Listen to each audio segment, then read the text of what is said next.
تمام تعریفیں اس عزیز و غفار اللہ کے لیے ہیں جو لیل و نہار کو رد و بل کرتا ہے، جس میں اہل دانش کے لیے عبرت ہے۔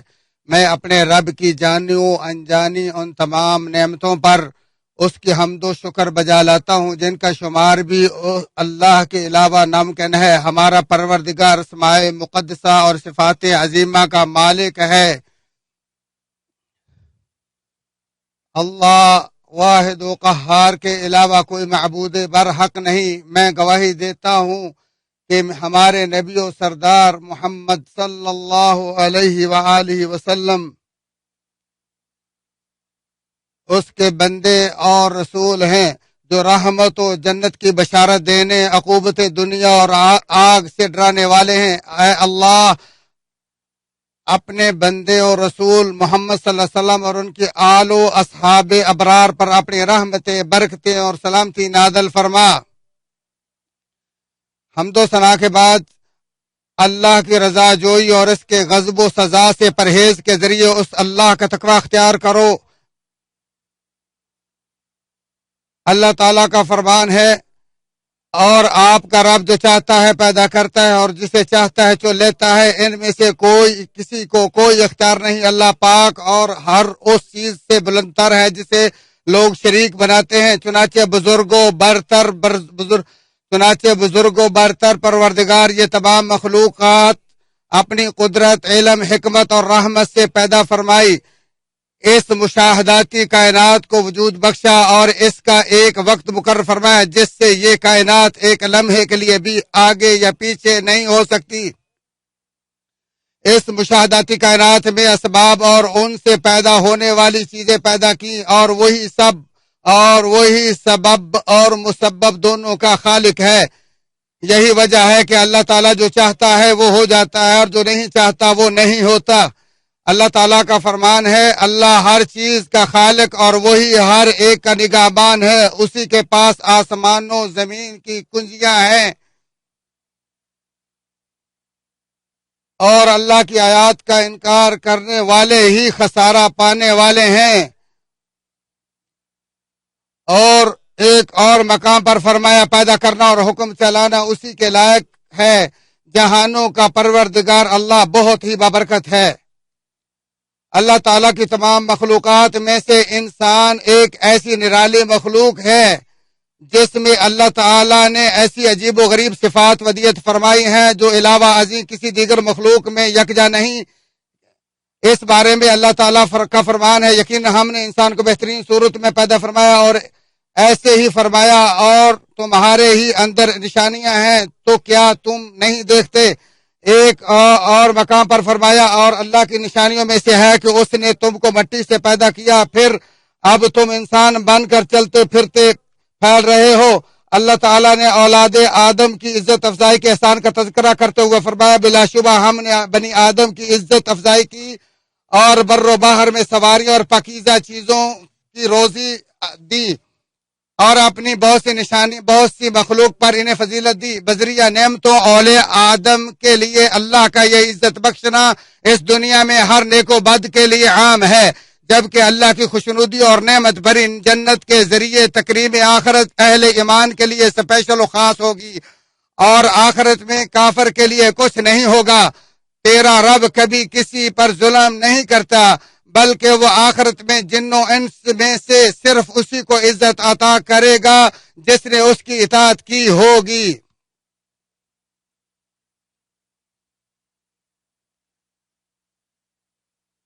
جیسا کہ ابن عساکر نے انس بن مالک رضی اللہ تعالی عنہ سے روایت کی ہے کہ رسول اللہ صلی اللہ علیہ وسلم نے فرمایا، فرشتوں نے کہا، اے ہمارے رب، تو نے ہمیں اور بنی آدم کو پیدا کیا اور تو نے ان کو ایسا بنایا کہ وہ کھاتے، پیتے، پہنتے، شادیاں کرتے، سوار ہوتے، سوتے اور آرام کرتے ہیں، جبکہ ان میں سے کوئی نعمت بھی تو نے ہمارے لیے مختص نہیں کی، لہذا ان کے لیے دنیا کی نعمتیں اور ہمارے لیے آخرت کی نعمتیں خاص فرما دے۔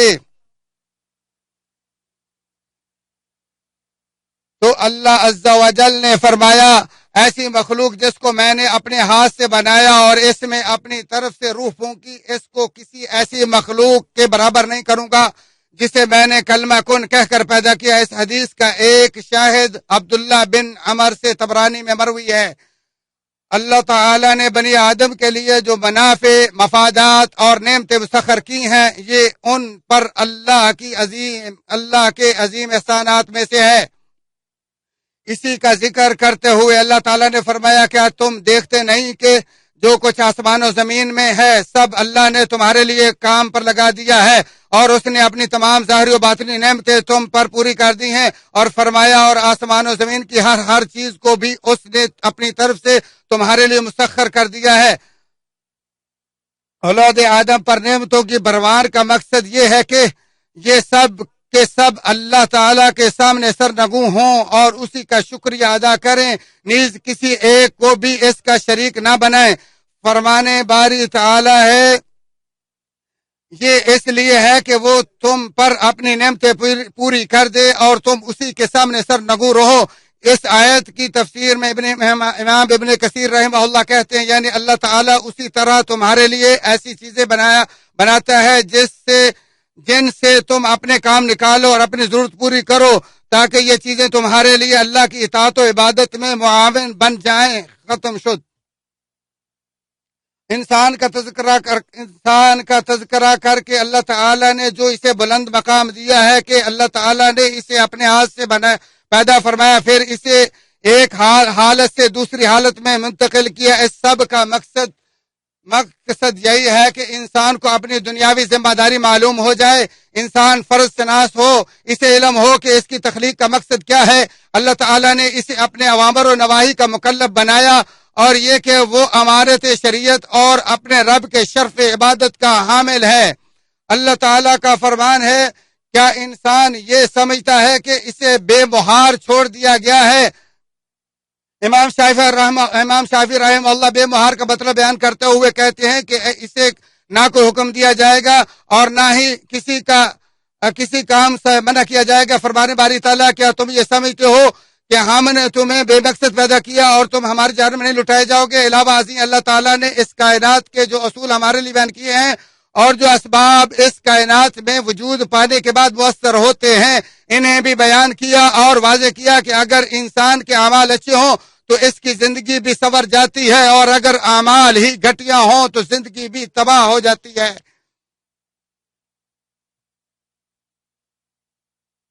اللہ تعالیٰ نے یہ بھی بتلا دیا کہ اللہ تعالیٰ کے فضل و عدل کی بدولت انسانی عمل کا منفی اور مثبت اثر ہے۔ منفی اور مثبت اثر حیوانات و نباتات پر بھی ہوتا ہے۔ اس کا مقصد صرف یہ ہے کہ لوگ اطاعت پر ڈٹ جائیں اور حرام چھوڑ دیں۔ چنانچہ انسان کی اصلاح عمل کی بدولت زندگی خیرات و برکات کا تذکرہ کرتے ہوئے اللہ تعالیٰ کا فرمان ہے، اگر بستیوں والے ایمان لاتے اور تقوی اپناتے تو ہم ان پر آسمان و زمین سے برکتیں کھول دیتے، لیکن انہوں نے جھٹلا دیا تو ہم نے انہیں ان کی کارستانیوں کی وجہ سے پکڑ لیا۔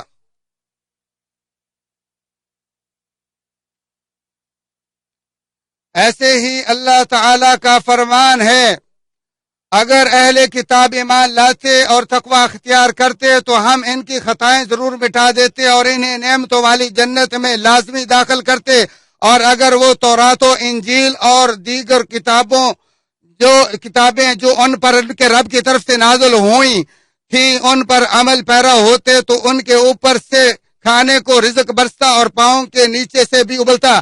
قرآن کریم ہی اللہ تعالیٰ نے مسلمانوں اور اہل کتاب کے لیے نازل فرمایا، جس کی من جانب اللہ حفاظت کی وجہ سے کوئی بھی اس میں رد و بدل نہیں کر سکا۔ فرمانے باری تعالیٰ ہے، جو لوگ ایمان لائے اور انہوں نے اپنے ایمان میں ظلم کی آمیزش نہیں کی تو انہی لوگوں کے لیے امن ہے، اور یہی لوگ ہدایت یافتہ ہیں۔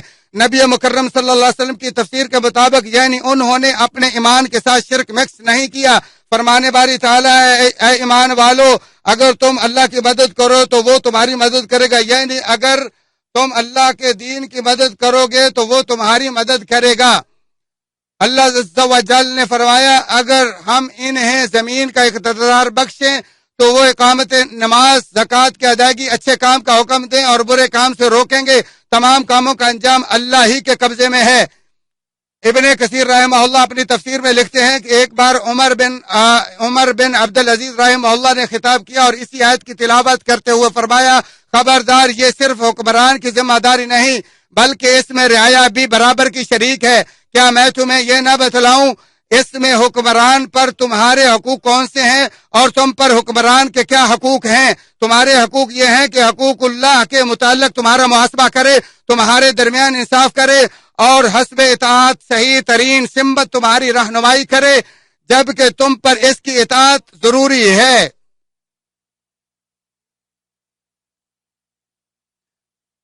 مندرجہ بالا آیت میں اللہ تعالیٰ کا فرمان وَلِلَّهِ عَاقِبَةُ الْأُمُورِ میں ایسے شخص کے لیے دشمن کے حملے اور مکاریوں سے حفاظت کی گارنٹی ہے جو یہ 4 امور کو بجا لائے، جیسے کہ اللہ تعالیٰ کا فرمان ہے، اگر تم صبر کرو اور اللہ سے ڈرتے رہو تو ان کی مکاری تمہارا کچھ بھی نہیں بگاڑ سکتی، اور یقیناً اللہ ان کے اعمال پر محیط ہے۔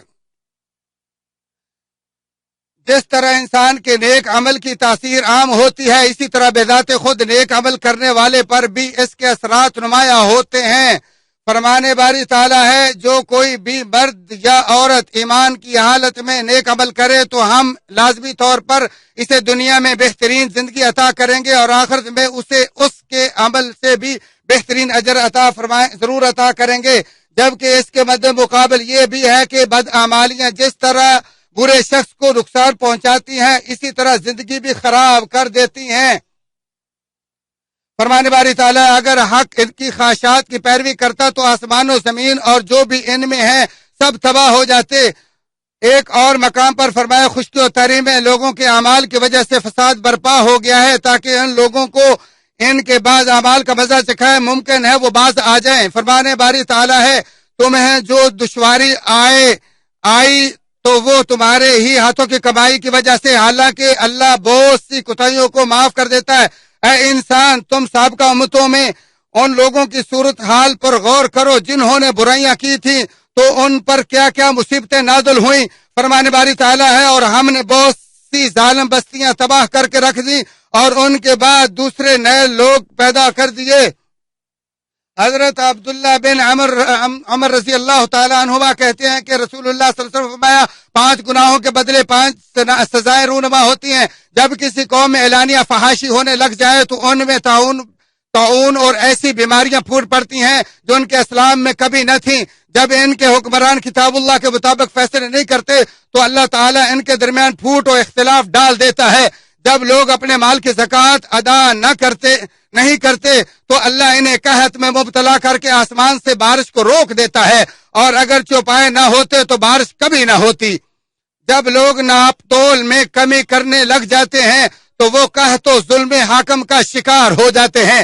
جب لوگ اللہ اور اس کے رسول کے عہد و پیمان کو توڑ دیتے ہیں تو اللہ تعالیٰ ان پر ان کے علاوہ لوگوں میں سے کسی دشمن کو مسلط کر دیتا ہے جو ان کی ملکیت کا کچھ حصہ چھین لیتا ہے۔ ابن ماجہ فرمان باری تعالیٰ ہے، انسان کو وہی کچھ ملے گا جس کی اس نے کوشش کی، اور وہ اپنی کوشش کو عنقریب دیکھ لے گا، اور اس کی عنقریب دیکھی جائے گی اور اس کا بدلہ دیا جائے گا۔ اللہ تعالیٰ میرے اور آپ کے لیے قرآن کریم کو بابرکت بنائے، میرے اور آپ کے لیے اس کی آیات و ذکر حکیم کو نفع بخش بنائے، اور ہمیں سید المرسلین صلی اللہ علیہ وسلم کی سیرت و ٹھوس احکامات پر چلنے کی توفیق عطا فرمائے۔ میں اپنی بات کو اسی پر ختم کرتے ہوئے اللہ تعالیٰ سے تمہارے اپنے لیے بخشش مانگتا ہوں، تم بھی اسی سے بخش مانگو، وہی بخشنے والا غفور رحیم ہے۔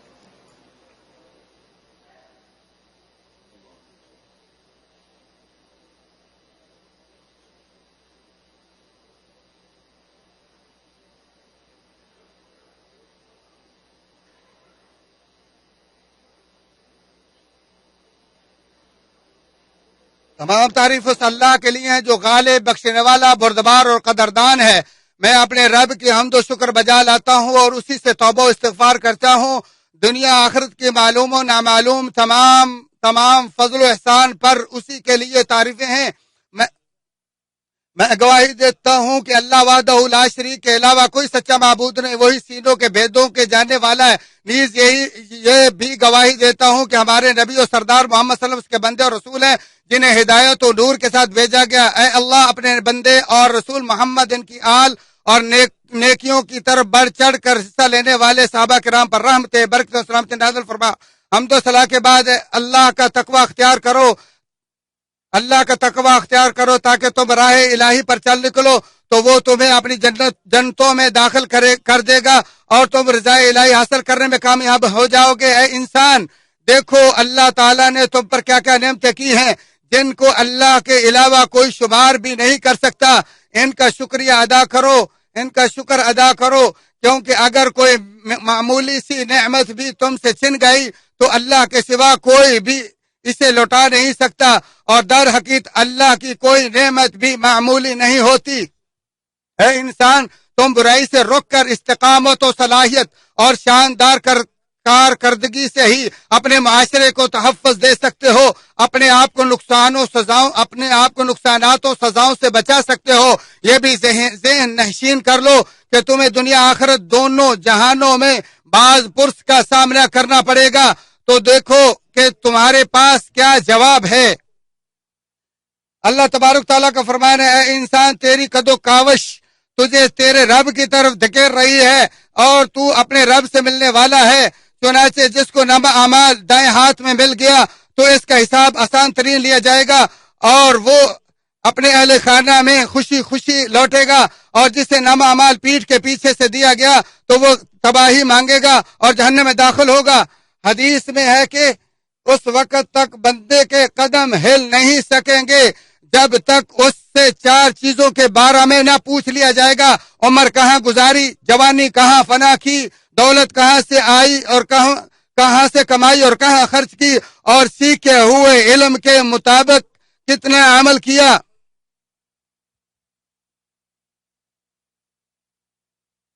اے انسان، جان لو کہ تمہارا دائمی گھر وہی ہے جو موت کے بعد تمہیں ملے گا، اور اگر تم سے اپنے اس دائمی گھر کو نیکیوں سے آباد کر لیا تو تمہارے لیے مبارکباد ہے، اور اگر تم دنیا میں مشغول ہو کر اخروی گھر بھول گئے تو تمہارے لیے بربادی ہے۔ تمہاری چاہت و نفرت کی پرواہ کیے بغیر تمہاری دنیا تم سے منہ موڑے گی، جبکہ آخرت دائمی ٹھکانہ ہے جو تیرے عمل کے ساتھ تیری طرف پہ بڑھ رہی ہے۔ اللہ کے بندو، یقینا اللہ اور اس کے فرشتے نبی پر درود و سلام بھیجتے ہیں۔ اے ایمان والو، تم بھی ان پر درود و سلام بھیجو۔ اور آپ صلی اللہ علیہ وسلم کا فرمان ہے، جو شخص مجھ پر ایک بار درود بھیجے گا اللہ تعالیٰ اس پر 10 رحمتیں نازل فرمائے گا۔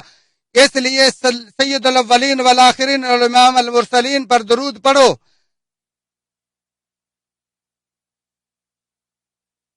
تمام بھائی اب فضیلت شیخ کی دعا کے ساتھ شریک ہوں اور آمین کہیں۔ اللهم بارك على محمد وعلى آل محمد كما باركت على إبراهيم وعلى آل إبراهيم إنك حميد مجيد، وسلم تسليما كثيرا. اللهم وارض عن الصحابة أجمعين، اللهم وارض عن الخلفاء الراشدين الأئمة المهديين أبي بكر وعمر وعثمان وعلي، وعن سائر الصحابة أجمعين يا رب العالمين. اللهم وارض عن التابعين والذين تبعوهم بإحسان إلى يوم الدين، وارض عنا معهم بمنك وكرمك ورحمتك يا أرحم الراحمين. اللهم انصر دينك وكتابك، اللهم انصر دينك وكتابك يا رب العالمين. اللهم انصر الإسلام والمسلمين، اللهم انصر الإسلام والمسلمين، اللهم انصر الإسلام والمسلمين، وأذل الكفر والكافرين والشرك والمشركين يا رب العالمين. أنت القوي المتين. اللهم أرنا الحق حقا وارزقنا اتباعه، وأرنا الباطل باطلا وارزقنا اجتنابه، ولا تجعله ملتبسا علينا فنضل يا ذا الجلال والإكرام.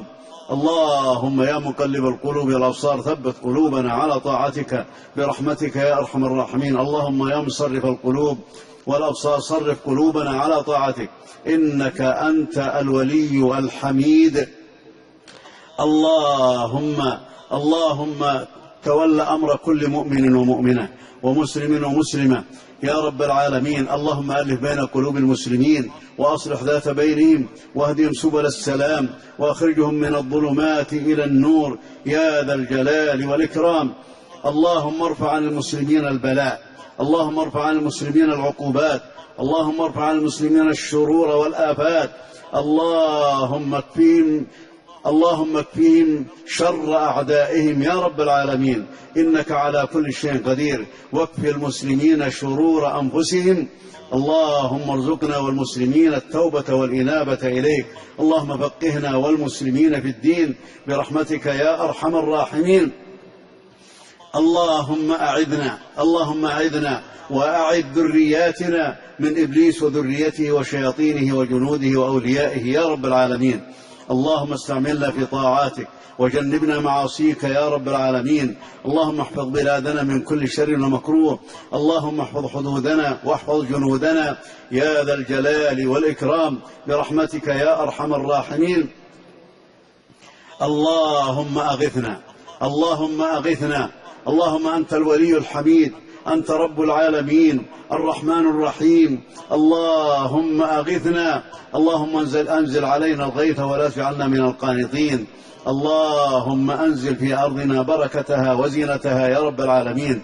اللهم أغثنا غيثا عاجلا مباركا فيه يا ذا الجلال والإكرام. اللهم اغفر لموتانا وموتى المسلمين، اللهم اغفر لموتانا وموتى المسلمين ونور عليهم قبورهم. اللهم أضاعف حسناتهم وتجاوز عن سيئاتهم يا ذا الجلال والإكرام. اللهم وفق خادم الحرمين الشريفين لما تحب وترضى، اللهم وفقه لهداك واجعل عمله في رضاك. اللهم أعنه على كل خير يا ذا الجلال والإكرام. اللهم انصر به دينك وعلي به كلمتك. اللهم وفق ولي عهده لما تحب وترضى، اللهم وفقه لهداك واجعل عمله برضاك. اللهم انصر به دينك، اللهم أعنه على كل خير إنك على كل شيء قدير. ربنا اغفر لنا ما قدمنا وما أخرنا وما أسررنا وما أعلنا وما أنت أعلم به منا، أنت المقدم وأنت المؤخر لا إله إلا أنت. اللهم أعنا على ذكرك وشكرك وحسن عبادتك يا رب العالمين. ربنا آتنا في الدنيا حسنة وفي الآخرة حسنة وقنا عذاب النار. اللهم ارفع عن المسلمين ظلم من ظلمهم في دينهم يا رب العالمين. اللهم فرج هم المهمومين من المسلمين، اللهم اقض الدين على المدينين من المسلمين، اللهم اشف مرضانا ومرضى المسلمين، اللهم أصلح أمورنا وشؤوننا يا رب العالمين. اللهم اشف مرضانا ومرضى المسلمين.